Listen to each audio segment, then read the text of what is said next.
Thank you Satish గారు. Dear friends, dear masters and dear co creators, ఈ క్షేత్రానికి అరిదించిన ఎంతోమంది హాస్టల్ మాస్టర్సు, ఆత్మజ్ఞానులు, ఆధ్యాత్మికవాదులు, ఆలోచనాపరులు, ముఖ్యంగా శాకాహారులు, ఎందరో మహానుభావులు, ఇవి చేసిన వాళ్ళకందరికీ నా ఆత్మీయ వందనాలు. మాస్టర్స్, నా పేరు ఆంధ్రప్రకాష్, తమిళనాడు సేలంలో ఉన్నాను. అక్కడ పత్రి ప్రేరణతో నేను 2003లో స్టార్ట్ చేశాము, జరిగిందనమాట.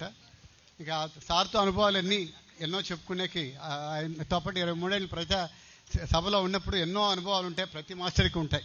ఇప్పుడు అవన్నీ మనం వల్ల వేసుకునే టైం కాదనమాట. నేను ఇక్కడ నాకు అవకాశం ఇచ్చారు కాబట్టి ఒక 2 పాయింట్స్ చెప్తాను. ఒకటి పత్రి సార్ గురించి, ఒకటి మన పిరమిడ్ గురించి చెప్తాను. తర్వాత ఇప్పుడు పత్రిజీ అంటే ఒకే సూక్ష్మ, అందరికీ పత్రిజీ గురించి ఎంతమందినే చెప్తారండి. నేనేం చెప్తానంటే, భగవద్గీత కృష్ణుడు రాసిండే భగవద్గీతని ఇప్పటి వరకు ఎంతోమంది మహామహులంతా విశ్లేషించినారు, వివరించినారు. అయినా ఆ కొత్తదనం ఇప్పుడు కనపడొస్తూనే ఉంది భగవద్గీతలో. ఇంకా ఏదో వెలితి కొత్త వాళ్ళు వస్తున్నారు, భగవద్గీతలో ఎన్నో పాయింట్స్ తీసుకుంటున్నారు. ఆ రకంగా మన నవీన కృష్ణుడు, మన పత్రిజీ ఎన్నో విషయాలు చెప్పాడు, సూక్ష్మమైన విషయాలు చెప్పాడు, సూక్ష్మంగా అర్థమయ్యే విషయాలన్నీ చెప్పాడు. వాటికి అంతు లేదన్నమాట. మనమందరూ మాస్టర్లు ఎప్పటి నుంచినో, ఫర్ ఎగ్జాంపుల్ నోటిలోని మాట, తలలోని రాత, మోక్షము, ఇట్లాంటి చిన్న చిన్న పాయింట్స్ని ఎంత దూరమన్నా విశ్లేషించుకుంటా పోతూ ఉంటే మాస్టర్లకి ఉంటుందన్నమాట. సో కాబట్టి మనము ఆ ఒక్కొక్క పాయింట్స్ని మనము సద్వినియోగం చేసుకోవాలి. సో ఇప్పుడు నేను ఫస్ట్ మాట్లాడాను మీకు, dear friends, dear masters and dear co creators అని. ఇది పత్రిజీ గారు చెప్పిండేదే నేను చెప్తున్నాను. దాన్ని నేను ఒక చిన్న విశ్లేషణ మాత్రం చెప్పి సార్ చెప్పింది నేను చెప్తానండి. డియర్ ఫ్రెండ్స్ అంటే మనమంతా స్నేహితులైతేనే మనం ఒకటిగా ఉంటాం, లేదా శత్రువు అయితే ఒకటిగా ఉన్నాము. సో మనమందరూ స్నేహితులు. ఫస్ట్ డియర్ స్నేహితులు అనేవాళ్ళు ఇక్కడే ఉండేవాళ్ళే కాదు, మనకి ఇంటి దగ్గర స్నేహితులు ఉంటారు, ఊర్లో స్నేహితులు ఉంటారు, మనం చేసే వ్యవహారాలు స్నేహితులు ఉంటారు, స్నేహితులు కోకళ్ళలో ఉంటారు. సో దీనిదేం పెద్ద విషయం కాదన్నమాట. కానీ డియర్ మాస్టర్స్ అన్నారు, సో అక్కడికే అర్థము 70% కవర్ అయిపోతుంది, కట్ అయిపోతుంది అన్నమాట. ఫ్రెండ్స్ అంతా కాదు, మాస్టర్స్. మాస్టర్స్ అంటే ఎవరు? నేర్పించేవాడు మాస్టరు, తెలుసుకునేవాడు మాస్టరు, తెలుసుకుంటూ నేర్పించేవాడే మాస్టరు. పత్రిసారి మాస్టర్ జీవితం అంతా తెలుసుకుంటూనే ఉండాలా, నేర్పిస్తూనే ఉండాలా, that is master. So masters, మనం పిరమిడ్ సొసైటీలో ఉన్నాం, మనం మాస్టర్స్, మనకొక్కరికే ఆ హక్కు ఉంది. మాస్టర్స్ అనిపించుకునే హక్కు అందరికీ లేదు, స్నేహితులకి అందరికీ ఉండదు. సో అది మనకు పెద్ద అసెట్ అన్నమాట. సో ఆ తర్వాత ఏం చెప్పారు సారు? మాస్టర్స్ తర్వాత కో క్రియేటర్స్ అన్నారు సార్. కో క్రియేటర్స్ అంటే ఏమి? మనమందరూ చేరి వైబ్రేట్ చేసేవాళ్ళం అనమాట. మనమంతా సృష్టించుకునేవాళ్ళు, సృష్టికర్తలు. Create your self and create other self, create for universe. కాబట్టి అది కో క్రియేటర్స్ అని సారు ప్రతి మీటింగ్లో సంబోధించేవారు. మనం ఈ చిన్న చిన్న పాయింట్స్ ఎంత దూరం అని చూడండి, ఎవరన్నా మనం విశ్లేషించుకుంటామా? ఏదో సార్ చెప్తున్నారు, ఒకసారి ఫ్రెండ్స్ అంటారు, ఒకసారి మాస్టర్స్ అంటారు, ఒకసారి ఏదో చెప్తారు. ఇట్లాంటివి చిన్న చిన్న విషయాలు కాదండి, మర్మగర్భమైన విషయాలు. అందుకే చెప్తున్నాను, పత్రి సార్ ఎంతో డెప్త్ ఉండే ఆయనలోని. సో నెక్స్ట్ పిరమిడ్ గురించి చెప్పేసి మళ్ళీ నా అనుభవం చెప్తానండి. ఇక్కడ పిరమిడ్ గురించి మహా అద్భుతంగా జరుగుతాం సార్, బ్రహ్మాండంగా ఉంది. మన సతీష్ గారు ఒకసారి అడిగారు నిన్న ఎలా ఉందండి పిరమిడ్ అన్నారు. నేను ఎలా చెప్పాలో తెలియక ఒక చిన్న ఇది మాత్రం చెప్పానండి. ఈ నందనవనంలో బాలకృష్ణుడు తప్పటడుగులేస్తూ నడుస్తున్నాడు. ఆ నడుస్తుండేది ఈ గోపికలు కానీ, ఈ గొల్లలు కానీ వీళ్ళందరూ చుట్టూ నిల్చుకొని చూస్తూ ఉన్నారు, చోద్యం చూస్తున్నారు. ఒక్కొక్కసారి భయపడటము, పడిపోతాడేమో అని, ఒక్కొక్కసారి సంతోషపడటము. ఏమైనా కూడా అతనికి మాత్రం, ఆ కృష్ణునికి మాత్రము నిశ్చల స్థిరం, నవ్వుతూనే ఉన్నాడు. నవ్వుతూనే, నీకేం భయం లేదు, నువ్వు నీ పని చేసుకుంటా పో, నా పని నేను చేసుకుంటా, నేను ఎదుర్కోగలను, నేను పరిగెత్తగలను. ఎలా ఉందండి మీ పిరమిడ్ అని నేను చెప్పానండి. ఏమండి? Thank you. Sorry, thank you. ఇంక దీని గురించి నేను ఎక్కువ విశ్లేషించాల్సిన అవసరం లేదండి. అందరూ వాళ్ళంతకి వాళ్ళే చూసుకోవచ్చు, వాళ్ళంతకి వాళ్ళే తీర్మానం చేసుకోవచ్చు. కాకపోతే సార్ అడిగిన ఒక 2 పాయింట్స్ మాత్రం చెప్తాను. ఫస్ట్ అనుభవం గురించి ఒక చిన్న మాట. సార్ని ఎక్కడో ఒక సందర్భంలో కలిసినప్పుడు నేను పిరమిడ్ మాస్టర్ కాదు, జ్ఞాని కాదన్నమాట.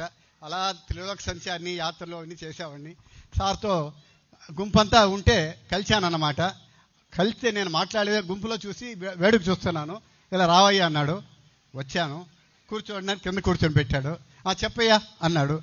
నేనేం చెప్పాలి? సార్ ఇప్పుడు స్టార్ట్ చేస్తే మనం ఎక్కడి నుంచి మొదలు పెట్టాలో అర్థం కాదండి.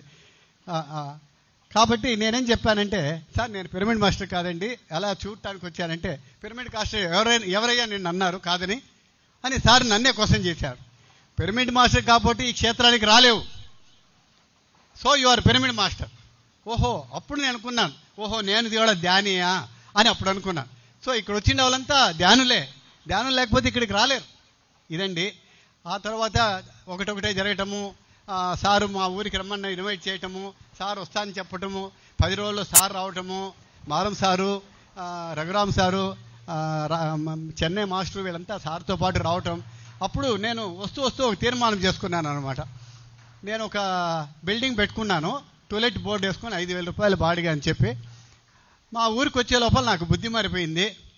బోర్డు తీసేసి సేలం పిరమిడ్ స్పిరిచువల్ సొసైటీని బోర్డు వేసి ఇలవస ధ్యానం అంటే ఫ్రీ మెడిటేషన్ అని చెప్పి బోర్డు వేసేసానండి. సో సార్ రావటం, అనుకోకుండా సార్ రావటము, అర్జెంటుగా ఎక్కడో ఈ రోడ్ నుంచి ఇక్కడ రావటము ఇలా జరిగిందండి. మా ఇంటికి వచ్చేసారు, మా ఇంట్లో ఉన్నారు. సరే ఎప్పుడయ్యా తర్వాత సార్తో పాటు మారం సార్ వీళ్ళంతా ఉన్నారన్నమాట. వాళ్ళు ఇంకా పద చూసేద్దాము, ఓపెన్ చేసేద్దామన్నారు. ఏంది ఓపెన్ చేసేది? నేను బోర్డు వేసినాను కానీ చెత్త కూడా ఉడచలేదు. ఇంట్లో సార్ వస్తే భోజనం చేయాలన్నా, టిఫిన్ చేయాలన్నా, లేదా అక్కడ పని చేయాలా, ఎవరినో ఒకరిని పంపించి అయ్యా బాబు ఊడ్చండి అని చెప్పేసి ఒక అరగంట ముందు పంపించి క్లీన్ చేస్తే మన మాస్టర్సే మాకు దావ చెప్పారు.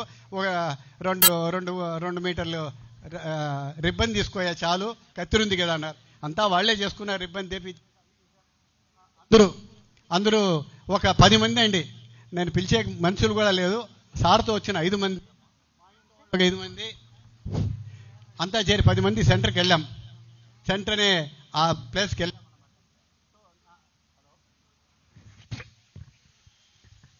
4-5 చేపలు వేసుకున్నాము. చైర్లు కూడా లేదు. ముందర సారు పక్కల నేను, నా పక్కన నా భార్య కూర్చున్నాము. తర్వాత మాస్టర్స్ అంతా ఎదురుగా కూర్చున్నారు. సారు చెప్పవయ్యా అన్నాడు. సో 10 రోజుల ముందర సార్ను కలిసిన దీంట్లో ప్రతి మాస్టర్కి ధ్యానంలోకి వస్తే ఎనర్జీ చాలా ఫ్లో ఉంటుందండి. మీరు గమనించండి. అది అట్లే తగ్గిపోకుండా కాపాడుకోవాల్సింది మాస్టర్ డ్యూటీ. నాకు ఆ టైంలో మంచి ఫ్లో ఉందేమో నాకు తెలియదు, కానీ నేను చెప్పడం మొదలుపెట్టాను. నాకేం తెలీదు, అయినా చెప్పడం మొదలుపెట్టాను. ఏదో చెప్పమన్నారు కదా, మన ఊరే కదా అంటూ నేను చెప్పడం మొదలుపెట్టాను. ఇంకా తమిళ్ అయితే సార్కి ఏం అర్థమవుతుందిలే కూడా అనుకున్నానండి. అప్పుడేమి చెప్పడం మొదలుపెట్టాను. నేను చెప్తూ ఒక మాట అనేసానండి. అది తప్పో రైటో నాకు తెలియదు, కానీ పత్రి ఆయన ఒకటే కాదండి, మీరందరూ పత్రికలు కావచ్చు, నేను పత్రి ఎందుకు కాకూడదు అన్నాను. అది ఎంతవరకు సారు కింద నా కాలు సారు ముడుతున్నారు, పక్కలో కూర్చున్నాడు కదా. నాకు సారేమంటాడో అని భయమైంది, కానీ నా కాలు ముక్కుంటున్నాడు అనమాట. నాకు అప్పుడు షాక్ అయింది పత్రిజీది. సో రియాలిటీని ఎప్పుడైనా సార్ ఫస్ట్ స్వాగతిస్తాడన్నమాట. మనం ఒక్కో సందర్భంలో ఒకరి ముందర ఒక రకంగా మాట్లాడేది సార్ యాక్సెప్ట్ చేసుకోడు. సో ఇదన్నమాట ఫస్ట్ అనుభవము. ఆ అనుభవం చాలండి, ఇంక పోతూ ఉంటే ఎన్నైనా పోతూ ఉంటాయి. ఈ అవకాశం ఇచ్చారు. ఇంకా ఈ మాట చెప్పడానికి కారణం అంటే పత్రిజీలు అందరూ కావచ్చిన కారణం ఏమంటే, ఈ పొద్దు నా కళ్ళతో 23 ఏళ్ళ ముందర కాకతాళీయంగా చెప్పిన విషయము ఈ పొద్దు ఎంతోమంది పత్రిజీలు కనబడుస్తున్నారు. ఇవన్నీ కూడా నిజంగా కూడా ఇంకో కొన్ని రోజులు పోతే అందరిలో పత్రిజీని చూస్తాం. ఇకపోతే క్షేత్రం, పిరమిడ్ క్షేత్రం, పత్రిజీ చెప్పాడన్నమాట. ధర్మక్షేత్రే కురుక్షేత్ర అని కృష్ణుడు చెప్తే, పత్రిజీ ధర్మక్షేత్రే పిరమిడ్ క్షేత్రే అని చెప్పాడు. సో పిరమిడ్ క్షేత్రం అంటే, పిరమిడ్కి క్షేత్రం అంటే చాలు. ఆ తర్వాత దానికంటే పైదేం లేదు.